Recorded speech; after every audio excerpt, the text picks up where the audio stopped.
There has been considerable tension, deep divides, and growing polarization in Bangladesh politics. This underlying foundation aggravated a student agitation that started in June this year.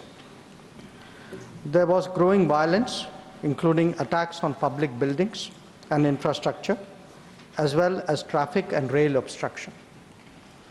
The violence continued through the month of July.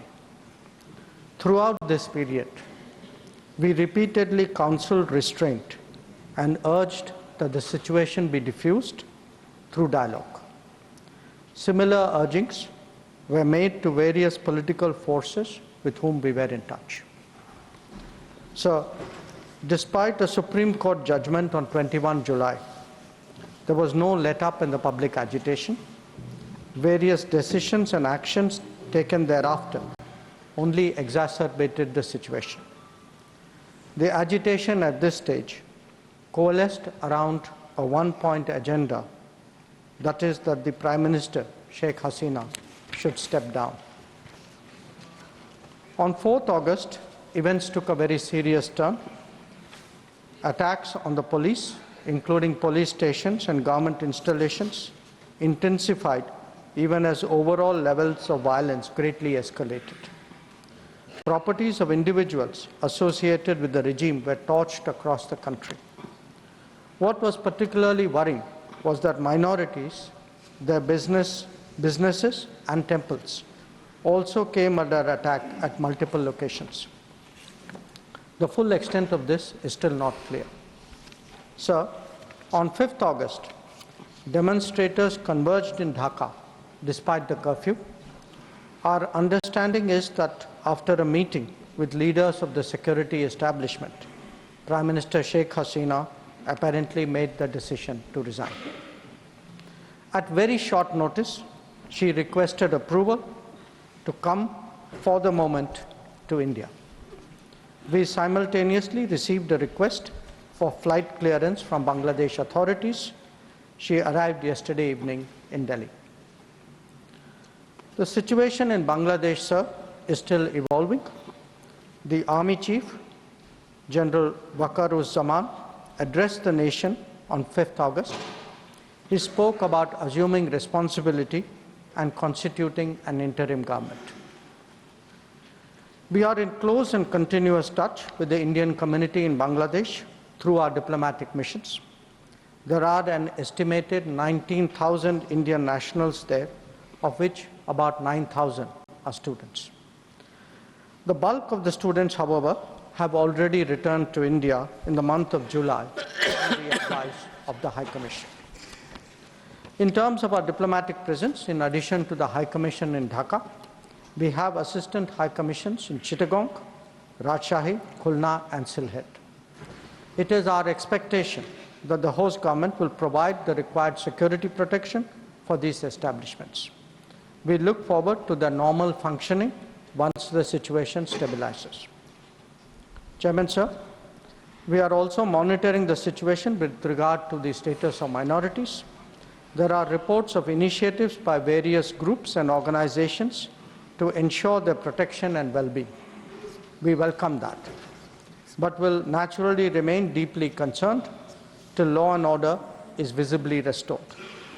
Our border guarding forces have also been instructed to be exceptionally alert in view of this complex situation. In the last 24 hours, we have also been in regular touch with the authorities in Dhaka. This is the situation as of now. I seek the understanding and support of the House in regard to sensitive issues regarding an important neighbor on which there has always been strong national consensus. Thank you. Debate resumes. Shri Deepak Prakash. Shri Deepak Prakash. No. Shri Deepak, please. Nothing positive. Everyone has positive. Please don't exploit it. Please. Shri Deepak Prakash. Shri Deepak Prakash. Shri Anil, nothing is going on record. Shri Anil Sukhdev Rao Bonde. What is this? Please understand this. I am shocked. सभापति महोदय, श्री सभापति महोदय, मैं आपका धन्यवाद व्यक्त करना चाहता हूं कि आज नवीनीकरण ऊर्जा के जो तो प्रावधान राज्यसभा में जो जानकारी जयशंकर की तरफ से दी गई, संजय भारद्वाज जी सुना आपने, जहां उन्होंने बताया कि कैसे शॉर्ट नोटिस पर शेख हसीना भारत आई, उनकी तरफ से रिक्वेस्ट आई और इस बीच हालात पर भी उनकी नजर है और माइनॉरिटीज को लेकर भी उन्होंने चिंता जाहिर की है।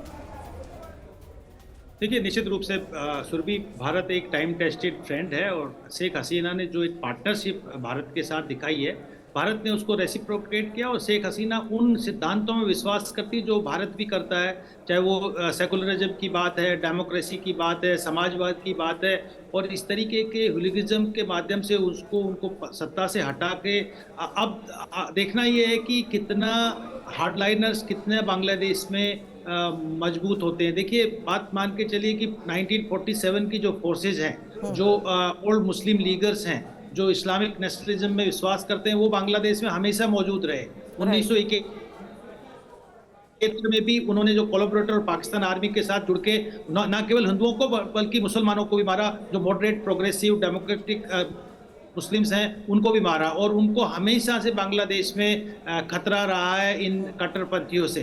तो अब से दोबारा जब शेख हसीना को हटाया तो निश्चित रूप से ये बात लाजमी है कि जो प्रोग्रेसिव मुस्लिम्स हैं, जो सेकुलर डेमोक्रेटिक मुस्लिम्स है या हिंदू कम्युनिटी माइनॉरिटी कम्युनिटी है, उस पर निश्चित रूप से हमले होंगे, उनके साथ जाति की जाएगी। और मुझे लगता है कि भारत सरकार जो स्टैंड ले रही है, कंसर्न है, निश्चित रूप से लेने की ज़रूरत है, क्योंकि बांग्लादेश में अगर वहाँ के फादर बंगबंधु मुजीबुर रहमान की आपने इज्जत नहीं की, उनको नहीं बख्शा, तो शेख हसीना जिन्होंने इतना बड़ा एक डेवलपमेंटल बांग्लादेश को ट्रांसफॉर्म किया, बांग्लादेश जो कि लीस्ट डेवलपिंग कंट्रीज से डेवलपिंग कंट्रीज की तरफ मार्च कर रहा है, उस व्यक्ति उनको रिवार्ड देने के बजाय उनको सत्ता से छोड़ के भागना पड़ा। और जो हुलिगिज्म और जो सपोर्ट, इसमें डोमेस्टिक फैक्टर्स भी हैं, हालांकि कुछ सर, उन तमाम फैक्टर्स की वजह से पिछले चुनाव होने के बाद भी, सरकार में आने के बाद भी किस तरीके से हिंदुओं को टारगेट किया गया, बैक टू बैक हमले हुए,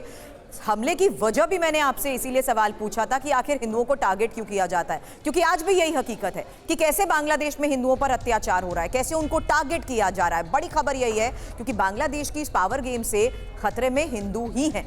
मंदिरों पर हमला हो रहा है, मूर्तियां तोड़ी जा रही हैं, हिंदुओं की दुकानों में लूटपाट हो रही है, हिंदुओं के घरों में उपद्रवी घुस गए हैं, घरों के अंदर तोड़फोड़ की घटनाएं जिस तरीके से सामने आ रही हैं, तस्वीरों के साथ साथ लोगों का वो डर और लोगों के जहन में यही सवाल संजय सर कि अब उनकी सुरक्षा होगी कैसे, क्योंकि वहां पर पुलिस, सेना, सबने अपने आप को हालात के आगे सरेंडर कर रखा है।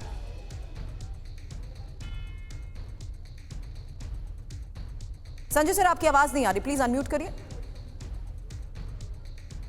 जी सुरभि, एक बात ध्यान रखिए कि देखिए, भारत एक रिस्पॉन्सिबल पावर है और किसी भी तरीके के अगर ह्यूमन राइट वायलेशन होता है या किसी माइनॉरिटी कम्युनिटीज के खिलाफ अत्याचार होता है, निश्चित रूप से भारत इसके लिए सशक्त कदम उठाएगा। दूसरी बात कि बांग्लादेश के अंदर भी आप मान के चलिए, विश्वास रखिए कि एक बहुत बड़ा तबका है कि जब जब सेकुलरिज्म या माइनॉरिटी कम्युनिटी या लोकतंत्र पे खतरा हुआ है तो वहाँ की जनता बाहर निकली है, घरों से बाहर निकली है और प्रोटेक्ट किया है। 1971 में जब पाकिस्तानी आर्मी सबसे ज़्यादा विक्टिम जो बने वो हिंदू बने, उसके बाद में जो कम्युनल राइट्स हुए, या आप ये देखिए कि 2001 से 2006 के बीच में जहां कट्टरपंथी, सर, एक सवाल अब टाइमिंग को लेकर भी करती हूं, क्योंकि एक और बड़ी खबर है, बीएनपी ने खालिदा जिया की रिहाई की पुष्टि भी कर दी है। जी जी बिल्कुल,